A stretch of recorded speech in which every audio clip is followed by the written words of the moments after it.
EVM હેકિંગને લઈ મોટો ખુલાસો થયો છે। લંડનના હેકરે ઈવીએમને લઈ દાવો કર્યો છે। ઈવીએમને હેક કરી શકાય છે। 2014ની ચૂંટણીમાં ईवीएम हैक કર્યા હતા। मैं पार्टी का चुनाव का काम वर्षों से देख रहा हूं। तमाम कंट्रीज के लोग आते हैं जो पॉलिटिकल पार्टीज से जुड़े हुए हैं, एडमिनिस्ट्रेशन से जुड़े हुए हैं, वो आकर के तारीफ करते हैं, कहते हैं साहब इतना बड़ा आपका दुनिया का सबसे बड़ा डेमोक्रेटिक कंट्री और उसमें जिस सफलता के साथ लगातार ईवीएम के माध्यम से चुनावी व्यवस्था हो रही है और चुनाव हो रहे हैं और सफल हो रहे हैं, ये अपने आप में कमाल है। और दो लोग जो है, कई देश जो है हमारे देश की ईवीएम से जो चुनाव और वोटिंग व्यवस्था है उसको देख करके अपने देश में जो है वो इस व्यवस्था को लागू कर रहे हैं। सर ये जो भी अभी आपको खतरा नहीं बढ़ गया है जिस हैकर ने 2014 में और फिर 2015 में ईवीएम हैक की, उसके साथ कांग्रेस पार्टी के नेता कपिल सिब्बल बैठे हुए।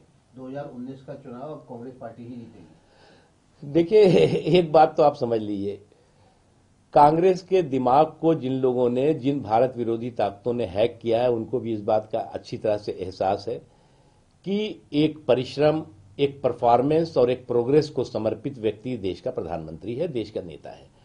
और उनकी लड़ाई जो है वो एक ऐसे व्यक्ति से है जो कि जिसने कि 4.5 पौने 5 सालों में 4.5 घंटे भी छुट्टी नहीं की होगी। और एक वो नेता है जो कि 4 घंटे जो है वो थोड़ी बहुत मेहनत करते हैं और 4 महीने की पिकनिक मनाते हैं। तो एक तो 4.5 सालों तक परिश्रम करने वाला व्यक्ति बिना छुट्टी के, और एक व्यक्ति वो है जो है 4 घंटे काम करके और 4 महीने पिकनिक मनाने वाला। इसलिए मुझे लगता है कि कोई इस तरह का चैलेंज नहीं है और इस बात का एहसास उनको भी अच्छी तरह है। सर अभी तक कोई प्रूफ नहीं दिया है इन्होंने। इसके अलावा जो लगातार आप जैसे कह रहे हैं कि उनके साथियों ने भी मांग की थी कि कमेटी बनाई जाए और ईवीएम्स के ऊपर सवाल उठाए गए थे, क्या उन पार्टी को नहीं विचार करना चाहिए कि कपिल सिब्बल जो है कांग्रेस के नेता है, राज्यसभा के सांसद है, वो क्या कर रहे थे? देखिए, कपिल सिब्बल कुछ ऐसे बाई एक्सीडेंट नहीं गए थे। कपिल सिब्बल को जानबूझ करके भेजा गया होगा कांग्रेस की तरफ से, कांग्रेस के लीडर राहुल गांधी जी की तरफ से, श्रीमती सोनिया गांधी जी की तरफ से। और वो जिन लोगों को भी बदनामी, देश को बदनाम और देश के लोकतांत्रिक व्यवस्था को बदनाम करने की सुपारी दी गई है, उस सुपारी को लेकर के यहां से कोई ना कोई तो डाकिया जाना चाहिए ना, तो वो डाकिया भेजा गया है।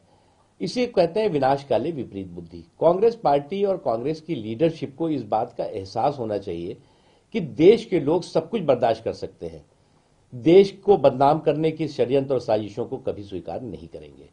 देश की लोकतांत्रिक व्यवस्था को विदेशों में जाकर के बदनाम करने की साजिश और षड्यंत्र को कभी नहीं स्वीकार करेंगे।